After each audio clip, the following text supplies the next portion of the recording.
তো এই তো খোসাটা আমি ছেড়ে নিলাম পলিটা। আর দেখেন কত সুন্দর ঢেঁড়স, দেখেছেন এখনও কিন্তু ওই কি বলে, এটা কি বলে, এই যে সাদা সাদা শালের মতো রয়েছে, এখনও রয়েছে। মানে ঢেঁড়সগুলো খুবই কচি ছিল, মানে কচি। আমি এটাকে আজকে ভাজি করব। কুচি কুচি ঢেঁড়সের কুচি কুচি ভাজি খেতে খুবই ভালো লাগবে। আর আপনাদের ভাইয়া ঢেঁড়সের তরকারি তারপর ভাজি দুটাই পছন্দ করে।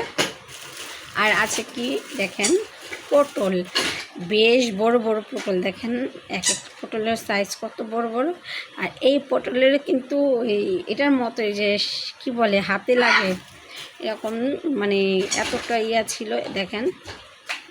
দেখলেই বোঝা যাচ্ছে, মানে খুব টাটকা ছিল, খুবই মানে মানে মনে হচ্ছে কি গাছের তো পারা হয়নি, প্রায় একদিন তো মানে লেগে গিয়েছে ঢাকা থেকে, মানে গ্রাম থেকে ঢাকায় আসতে।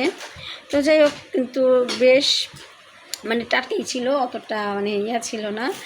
তো আপনাদের ভাইয়া বেশ বড় বড় পটল নিয়ে আসছে, আর বলতেছিল যে বিনা পটল দিয়ে তরকারি রান্না করবে, আর নাইলে ভাজবে, দুটা থেকে একটা করবে।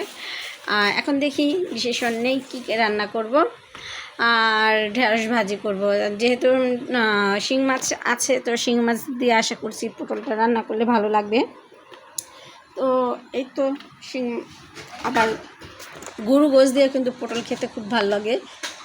এখন আমি কী করব ডিসিশন নিতে পারছি না, তবে হ্যাঁ, আজকে আমি গরু গোশ দিয়েই পটলটা রান্না করব, ফাইনাল হয়ে গেল। তো চলুন গরু দিয়ে কীভাবে পটল রান্না করব সেটা শেয়ার করছি। আর এই পটল রান্নার রেসিপিটা কিন্তু আমি কি বলে রংপুরের এক ভাবি থেকে শিখেছিলাম। যখন আমি ঢাকার বাইরে থাকতাম, তখন সেই ভাবি রংপুরের, মানে আমি রংপুর ছিলাম, ঢাকার বাইরে রংপুর। তো রংপুর ছিলাম তখন ভাবির কাছে থেকে আমি ওই রেসিপিটা শিখে নিয়েছিলাম। আর আজকে আমি সেই রেসিপিটাই আপনাদের সাথে শেয়ার করব। এর আগে কিন্তু আমি মুরগি দিয়ে পটল দিয়ে রান্না করেছিলাম, আজকে গরু মাংস দিয়ে পটল দিয়ে রান্না করব। অনেকেই মনে হয় খায়নি, তবে সত্যি খুবই মজা। তো চলুন কীভাবে রেসিপিটা করি সেটাই আপনাদের সাথে শেয়ার করবো। Let's go. এখানে এলাচ, দারচিনি, লং সব কিছু দিয়ে দিয়েছি, তেজপাতা একটা দিব। তারপর আমি তেলে এটা হালকা একটু গরম হবে, তারপর আমি পেঁয়াজটা দিয়ে দিব। যেহেতু একটু কড়াইতে পানি ছিল, তাই এই কারণে আমি কিন্তু মশলা আগে দিয়ে তারপর এখন তেল দিয়ে দিব। পানিগুলো শুকিয়ে গেছে, এখন তেল দিব। তো এই তো তেল দিয়ে দিলাম, এখন আমি পেঁয়াজগুলো দিয়ে দিব।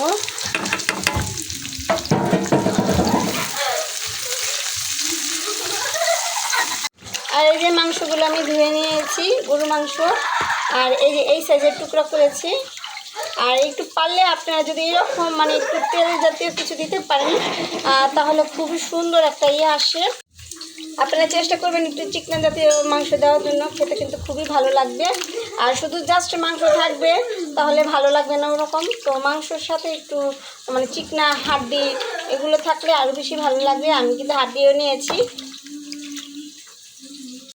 আর এখানে আমি মোটা করে পটল কেটে নিয়েছি, দেখতেই পাচ্ছেন কত মোটা করে পটল। আর 3-4টা আলু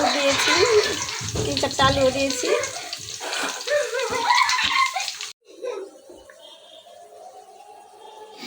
এখানে হলুদ, মরিচ, তারপর জিরা গুঁড়া, ধনিয়া গুঁড়া, আদা বাটা, লবণ আর মাংসের মশলা, এগুলো সব কিছু কিন্তু একসাথে করে আমি দিয়ে দিচ্ছি। এখন আমি ভালো করে কষিয়ে নেব।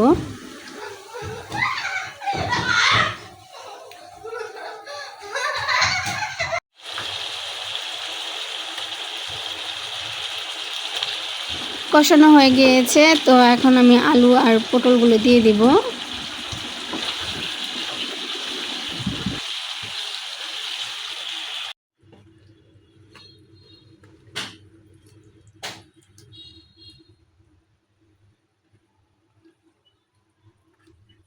তো কষানোর পর আমি সামান্য একটু ঝোল দিয়েছিলাম, আর আমার যতটুকু প্রয়োজন ঝোল ততটুকুই রেখেছি।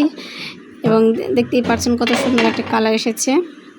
তো ফাইনালি তরকারিটা হয়ে গিয়েছে। তো দেখতেই পাচ্ছেন যে আলু, পটল আর গরু মাংসের যে তরকারিটা রান্না করেছি কতটা সুন্দর এবং ভালো হয়েছে। আপনারা ট্রাই করে দেখবেন। আজকে এতটুকুই। আল্লাহ হাফেজ, আসসালামু আলাইকুম।